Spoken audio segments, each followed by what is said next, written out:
Hello बेटा, how are you? Fine, okay. Now तो बेटा हमने लास्ट वीडियो में क्या देखा था? हमने वेव के कुछ कैरेक्टरिस्टिक करा था, जैसे क्या क्या? Frequency, wave length, wave number और अपना वेलोसिटी। ये हमने वेव के कुछ कैरेक्टरिस्टिक पढ़ा था हमने। आपने देखा था बेटा जो इलेक्ट्रोमैग्नेटिक रेडिएशन है EMR, उसका नेचर कैसा होता है? वेव लाइक नेचर होती है। किससे बताया था? James Maxwell. तो जेम्स मैक्सवेल ने सबसे पहले बताया था कि जो आपकी जो वेव लाइक नेचर होती है किसकी? इलेक्ट्रोमैग्नेटिक रेडिएशन की, इसके बारे में बताया था। तो हमने वेव के ऊपर पूरा डिस्कशन किया था, वेव के फॉर्म में, वेव लेंथ, क्रस्ट जो किया था हमने, फ्रीक्वेंसी, टाइम पीरियड, तो इनके बारे में हम देखा था बेटा। इनमें एक रिलेशन आई थी क्या? C equal to nu lambda. अगर आपको याद हो C equal to nu lambda, इनके ऊपर न्यूमेरिकल आता है बेटा। C क्या है? C is the speed of light. Okay, कितनी होती है? 3 × 10⁸ मीटर पर सेकेंड। सो हमारा सेकेंड चैप्टर चल रहा था बेटा, that is the structure of atom.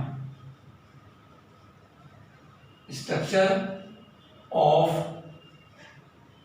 Atom, structure of atom. हमने इस पे ये फॉर्मूला किया था, C equal to nu lambda. C is the speed of light and the speed of electromagnetic radiation is the same as the speed of light, means 3 × 10⁸ metre per second. Okay बेटा, so nu is the frequency and आपने यहां से relation देखा था क्या कि nu equal to C by lambda. Nu equal to C by lambda, it means nu is inversely proportional to lambda. इस concept से क्या पता चलता है हमें कि वेवलेंथ जो है वो फ्रीक्वेंसी के इनवर्सली प्रोपोर्शनल है। अगर किसी की वेवलेंथ ज्यादा है तो उसकी फ्रीक्वेंसी कम होगी। जैसे अगर हम बात करते हैं वेव की, और आपने पढ़ा होगा उसमें क्या था? वायलेट, इंडिगो, ब्लू, इस टाइप से लास्ट में रेड था। रेड की वेवलेंथ ज्यादा थी बेटा। रेड की वेवलेंथ ज्यादा होती है, इसका मतलब क्या हो गया? रेड की फ्रीक्वेंसी कम होगी। इट मींस बेटा हम इस चैप्टर में क्या पढ़ेंगे? हम आगे टॉपिक पढ़ेंगे, इनके कुछ न्यूमेरिकल्स करेंगे बेटा। किसके ऊपर? C equal to nu lambda. तो चलो कुछ न्यूमेरिकल करते हैं हम लोग।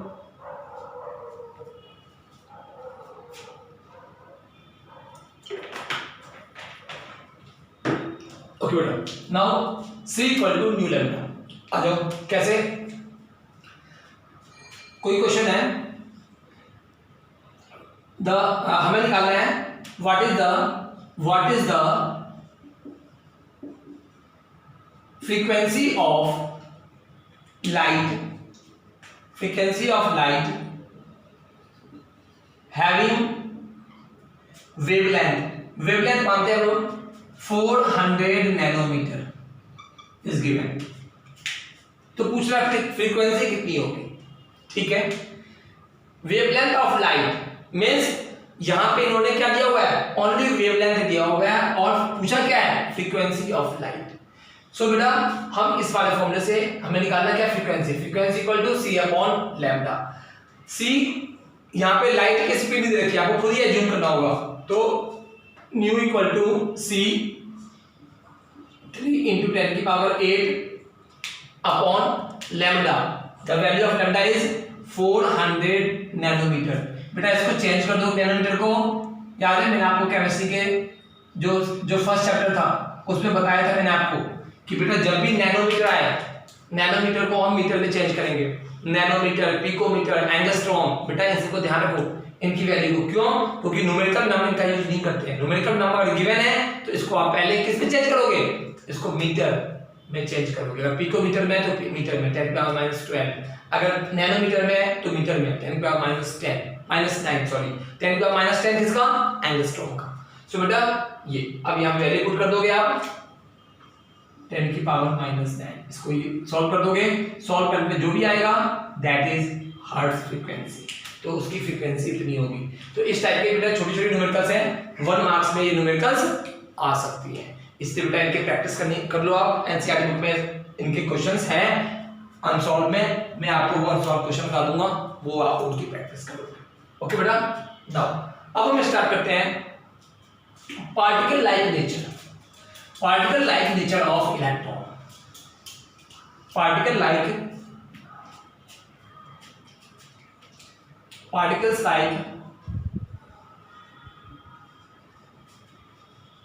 like nature of electromagnetic radiation. Particle like nature of electromagnetic radiation.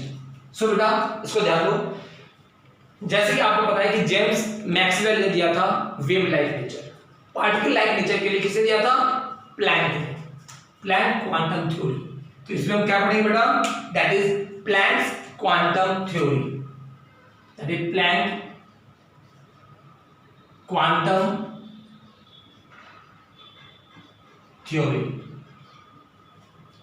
अब ये था क्या बेटा? ध्यान से लो, कुछ चीजें लाइट की ऐसी थी जैसे diffraction of light, interference of light, उनके बारे में वेव लाइक नेचर से पता नहीं चल पाया था कि लाइट डिफ्रैक्शन का क्या होता है, लाइट बेंड क्यों हो जाती है।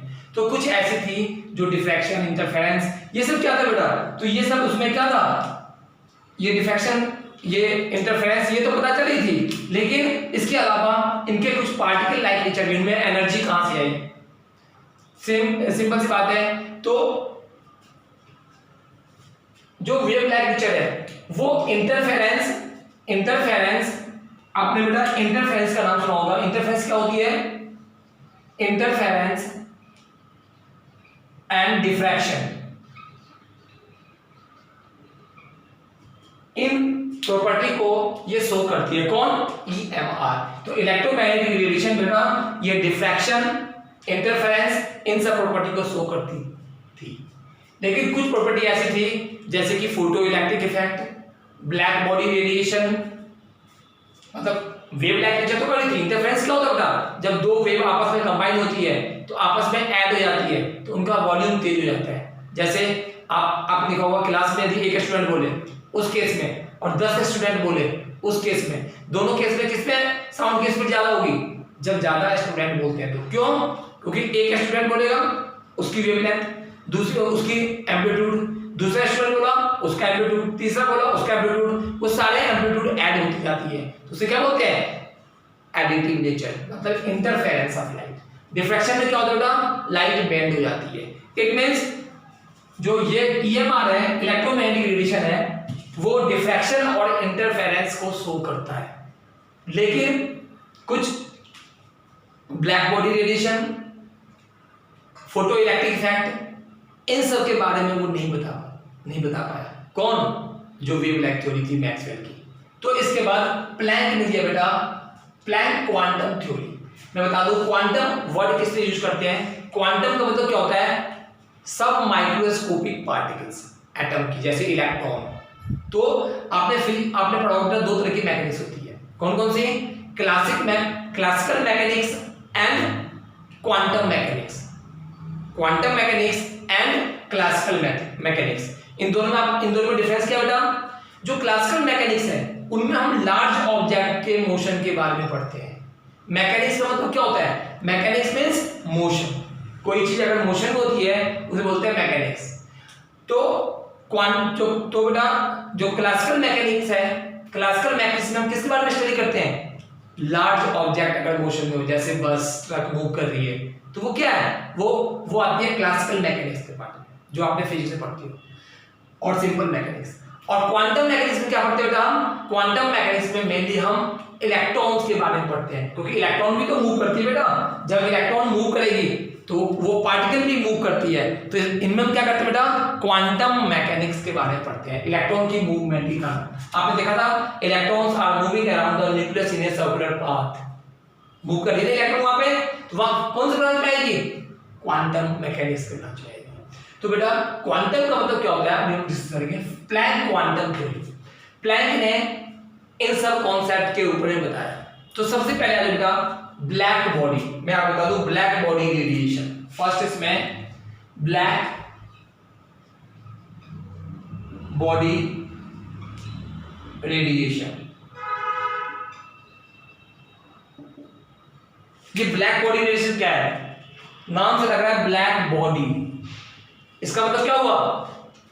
ये नहीं कि नाम से ब्लैक बॉडी लग रहा है तो ये ब्लैक बॉडी होगा, नहीं।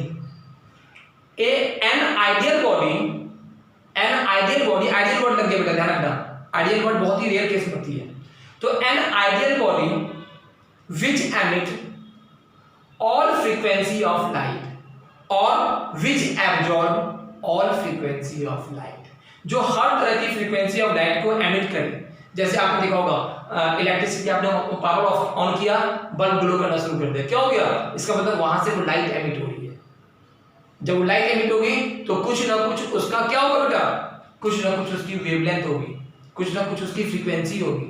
तो इसका मतलब क्या हुआ? इसका मतलब ब्लैक बॉडी रेडिएशन क्या होगा बेटा कि द आइडियल बॉडी या N ideal body which emit और absorb all type of frequencies, that is called black body, and the radiation by which emitted, मतलब उस सब्सटेंस जो एमिट हो रही है, that is called black body radiation. So बेटा जो बॉडी होगी an ideal body which emits all time, emits और एब्जॉर्ब, कुछ भी बेटा एब्जॉर्ब भी कर सकती है और एमिट भी कर सकती है। तो विच एमिट्स और एब्जॉर्ब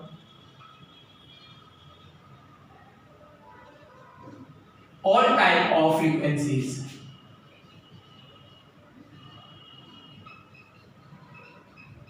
फ्रीक्वेंसीज कॉल्ड क्या? Called that is black body, that is black body. और इनसे जो रेडिएशन एमिट होती है that is called black body radiation, not kilometers. Okay, so black body radiation. अब ध्यान दो बेटा, वैसे तो जो आइडियल चीज होती है वो बहुत कम होती है। आपने देखा होगा आइडियल ऐसी नहीं होती कोई। आइडियल में तो क्या हो गया? जो सब चीज में परफेक्ट हो। सिंपल सी बात है, वो हर तरह की रेडिएशन को कैसे एब्जॉर्ब करेगी, हर तरह की रेडिएशन को, हर तरह की जो वो है फ्रीक्वेंसी है उसको कैसे एब्जॉर्ब करेगी, हर तरह की फ्रीक्वेंसी को कैसे एमिट करेगी। तो आइडियल बहुत है, लेकिन हाँ ये कह सकते हैं कि उसके इक्विवेलेंट हो सकती है बेटा। So an ideal body which emits और absorb all type of frequency are called black body. अब आ जाओ बेटा, and the radiation which is emitted और absorb that is called black body radiation. Now अब आपने कभी गौर किया होगा बेटा, जब हम आयरन को हीट करते हैं, ठीक है, आयरन हीट करते हो तो क्या होता है? पहले वो हल्का सा हॉट होगा, फिर रेड हो जाता है, और हीट करेंगे फिर वो ब्लू टाइप का हो जाता है। क्यों? क्योंकि बेटा जब हम टेम्परेचर इंक्रीज करते हैं तो क्या होता है? टेम्परेचर इंक्रीज करते हैं तो पहले हो गया क्या? रेड, और रेड के बाद फिर धीरे धीरे कैसा हो जाता है? वो वायलेट की तरफ। आपको अभी बताया था मैंने, किसकी वेवलेंथ ज्यादा? विबग्योर अगर लिखते हैं हम लोग विबग्योर, तो विबग्योर में रेड लाइट की फ्रीक्वेंसी सबसे कम, मतलब रेड लाइट की वेवलेंथ सबसे ज्यादा। तो इसका मतलब क्या हुआ? इसका मतलब जैसे यदि आपने उस आयरन को हीट किया तो पहले रेड के बाद क्या हो जाएगा? ये ब्लू में चेंज हो जाता है, रेड के बाद ये ब्लू में चेंज हो गया। इट मींस बेटा, इट मींस उसकी वेवलेंथ कम होती जा रही है। रेड की ज्यादा थी, हीट किया तो रेड हुआ था, और हीट किया हमने तो ऑरेंज हो गया, और हीट किया येलो हो गया, और हीट किया तो ब्लू हो गया। इसका मतलब क्या हुआ? इसका मतलब उसकी वेवलेंथ कम होती जा रही है, और वेवलेंथ कम होती जाएगी। इट मींस पीछे में क्या था, अभी किया था रेडिएशन, अगर याद है ना, frequency is inversely proportional to lambda. अगर वेवलेंथ कम होती जा रही है इट मींस फ्रीक्वेंसी बढ़ती जा रही है। तो इसका मतलब क्या हुआ? अगर हम किसी भी बॉडी को हीट करते हैं तो क्या होता है? तो उसकी फ्रीक्वेंसी बढ़ती जाती है। कैसे? देखो ध्यान से, पहले रेड थी, फिर येलो हो गई, फिर ब्लू हो गई। इसका मतलब क्या हुआ? इसका मतलब बेटा उसकी फ्रीक्वेंसी बढ़ती गई। वेवलेंथ में, वेवलेंथ का मतलब क्या हो गया कि उसकी वेवलेंथ ज्यादा होगी तो ये कम, कोई कम होगी, अगर ये कम होगी तो ज्यादा होगी। आगे तक बढ़ रही है, रेड की वेवलेंथ ज्यादा। एक रिलेशन है किसकी? स्कैटरिंग ऑफ लाइट में। ये लाइट, ये रेड लाइट बहुत कम स्कैटर्ड होती है, आपने पढ़ा भी होगा 10th क्लास में। Scattering of light, scattering of light किसके इनवर्स प्रोपोर्शनल होती है बेटा? 1 अपॉन लैम्डा की पावर 4। मतलब अगर लैम्डा की पावर 4 ज्यादा होगा तो, अगर लैम्डा ज्यादा होगा, वेवलेंथ ज्यादा होगा, स्कैटरिंग कम होगी, कम फैलती है। इसलिए जितने भी डेंजर सिग्नल्स होते हैं वो किसके बने होते हैं बेटा? जितने भी डेंजर सिग्नल्स होते हैं वो रेड कलर के बने होते हैं डायरेक्ट। सो यहाँ पे रेड की वेवलेंथ सबसे कम, तो रेड की वेवलेंथ सबसे ज्यादा, फ्रीक्वेंसी सबसे कम, तो वायलेट। इसका मतलब क्या पता चला कि अगर हम टेम्परेचर इंक्रीज करते हैं, अगर हम टेम्परेचर इंक्रीज करते हैं तो फ्रीक्वेंसी इंक्रीज होती है। ओके, तो on increasing the temperature, on increasing the temperature, on increasing the temperature, frequency क्या? Frequency increases. ये कैसे पता लगाया बेटा आपने? कैसे पता लगाया? बताया मैंने, हीट करके। आप कभी भी आयरन को हीट करके देखना, कभी उतना टेम्परेचर देख के देखना, बिल्कुल सेम ऐसे ही होगा। सो बेटा, सो ये क्या था? Black body radiation. इसी में एक कॉन्सेप्ट आया बेटा, एक कॉन्सेप्ट आया कि जितने भी ब्लैक बॉडी रेडिएशन होती है, इसका जो कॉन्सेप्ट दिया था ब्लैक बॉडी रेडिएशन का, this concept was given by Planck. This concept was given by Planck.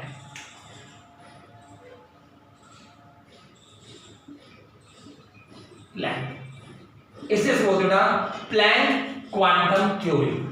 इसने क्या बताया? इसने बताया he gave the following statement मानो या रूल मानो, तो फॉलोइंग स्टेटमेंट या फॉलोइंग थ्योरी। तो अकॉर्डिंग टू दिस थ्योरी, किसके? प्लैंक क्वांटम थ्योरी के हिसाब से। So according to this theory, according to this theory, इस थ्योरी के हिसाब से क्या बेटा? ध्यान सुनो क्या बोलूं मैं। जितनी भी इलेक्ट्रोमैग्नेटिक रेडिएशन है, आपने देखा होगा सन से जो लाइट आती है वो क्या है? That is electromagnetic radiation. Sun, इसने क्या कहा कि सन से जो लाइट आती है वो लाइट जो होती है वो स्मॉल पैकेट के फॉर्म में होती है। That small packet form of light is called photons और क्वांटम। मींस फर्स्ट स्टेटमेंट क्या दिया बेटा?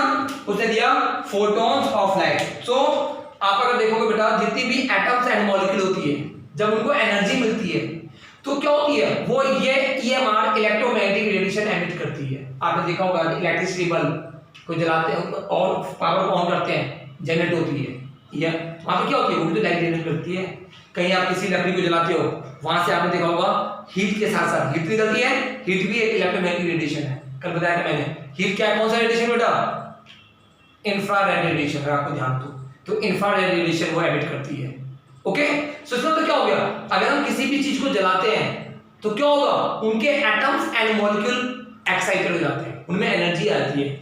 इसके कारण क्या होता है? वो कुछ तरह की फ्रीक्वेंसी या उसको एमिट करती है, लाइट को इलेक्ट्रोमैग्नेटिक रेडिएशन एमिट करती है। वो किस फॉर्म में करती है? तो स्मॉल पैकेट के फॉर्म में करती है। तो that small packet is called photons. So बेटा फर्स्ट पॉइंट लिखो इसमें बेटा कि atoms and molecule could not, atoms and molecules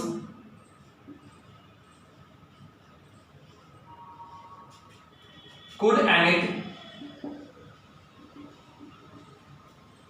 light। कैसे?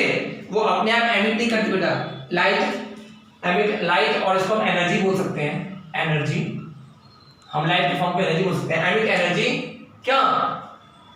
कंटिन्यूअस एनर्जी नहीं करती है बेटा। कैसे करती है वो? डिसकंटिन्यूअस। सो cannot emits light continuously। क्या करती है? It but discontinuously, but discontinuously in कैसे, in small packet of light, in small packets of light. These small packet of light मतलब कंटिन्यूसली करती है, ये एक साथ एक, वो डिसकंटिन्यूअस करती है, कभी ज्यादा कभी कम, कभी ज्यादा कभी कम, तो discontinuous. So this small packet of light is called, क्या होगा, that is called quantum. Quantum और फोटोन. सो इसको क्या बोलते हैं बेटा, क्वांटम और फोटॉन्स.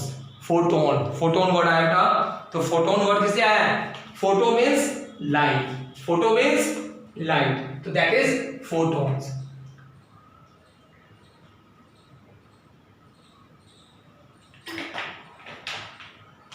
ओके बेटा, सो फोटॉन्स, तो क्वांटम और फोटॉन्स. क्वांटम को क्या बोलते हैं, क्वांटा किससे होगा बेटा, जो बहुत सारी हो. So atoms and molecule cannot emit energy continuously but discontinuously in the form of a small packet of light. That small packet of light is called quantum or photons. अब जो ये photons होती है, तो photons की जो energy होगी वो किस पे डिपेंड करती है, तो second point, the energy of photons is directly proportional to frequency, is directly proportional to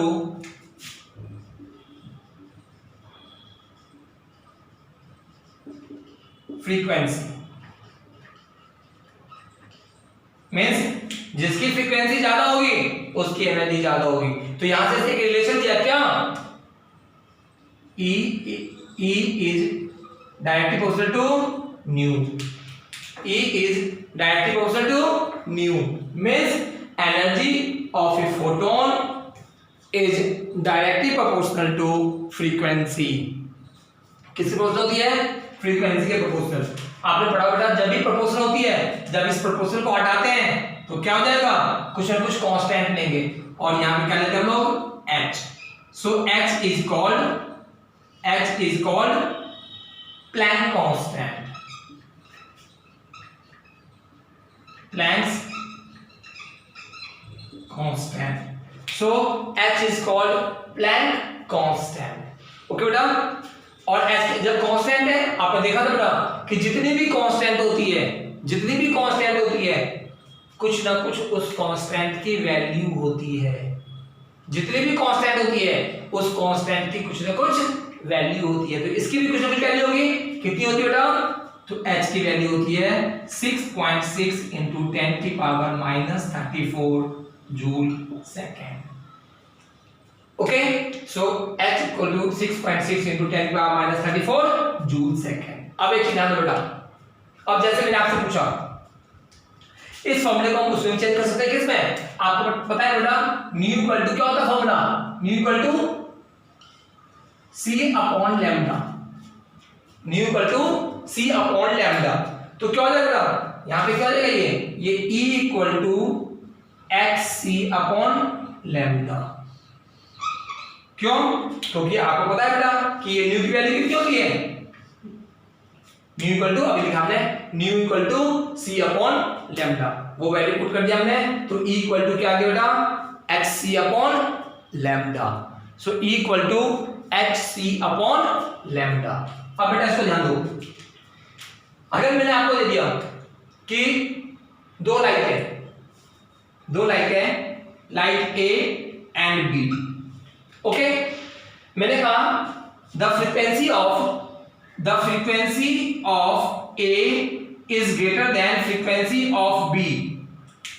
The frequency of A is greater than frequency of B. तो मुझे बताओ इन दोनों में वेवलेंथ किसकी ज्यादा होगी.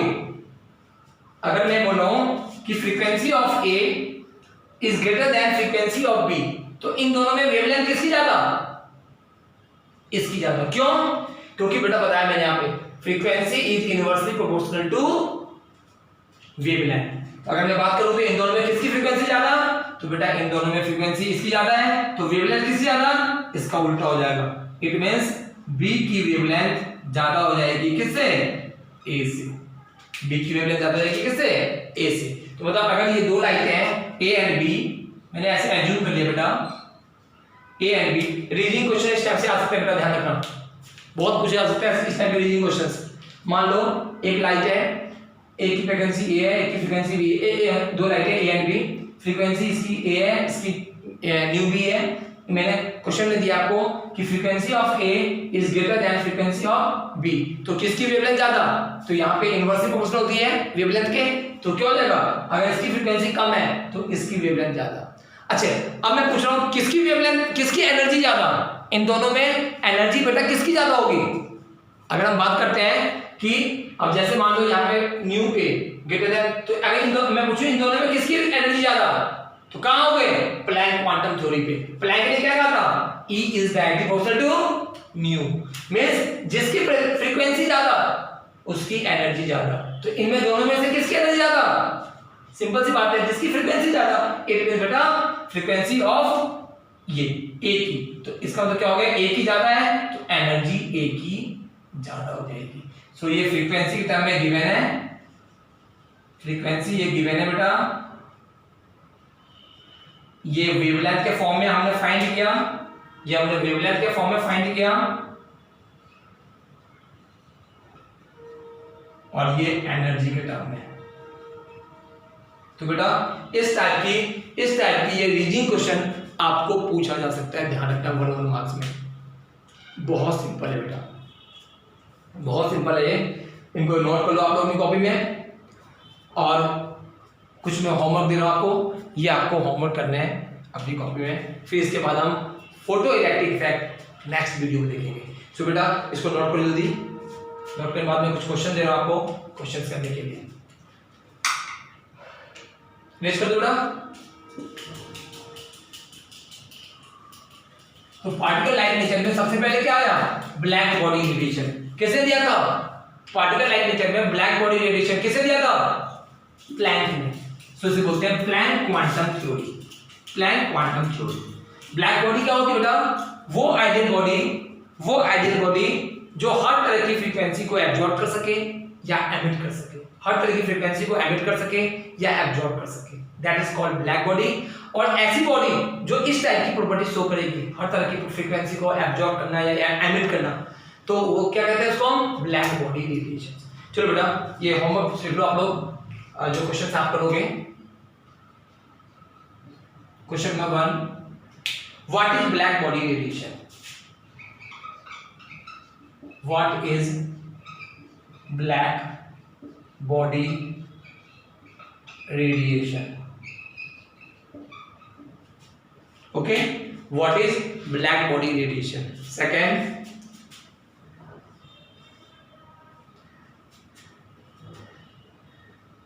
Explain Planck quantum theory. वो दोनों लोग बताएंगे आपको, दोनों थ्योरी बताएंगे, दोनों स्टेटमेंट बताइए। एक्सप्लेन प्लैंक, बेटा मार्क नहीं चल रहा, explain Planck quantum theory, Planck quantum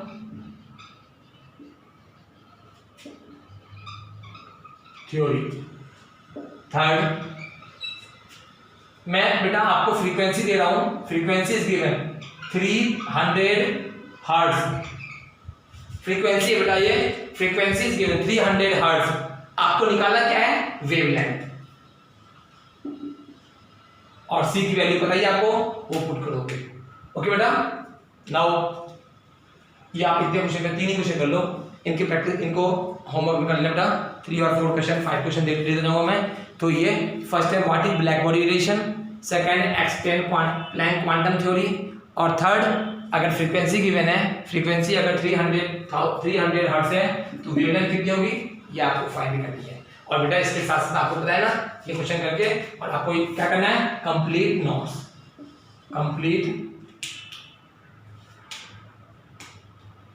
complete notes बेटा अभी तक जहाँ तक हो रहा है जो मैंने बताया था आपको, जो लिखवाया मैंने, इसकी नोट तैयार कर लेनी है और साथ में आपको ये तीनों क्वेश्चंस करना है। ठीक है बेटा, तो इसको अब इसी में रखो, नेक्स्ट करते हैं हम लोग नेक्स्ट वीडियो में, नेक्स्ट इससे आगे।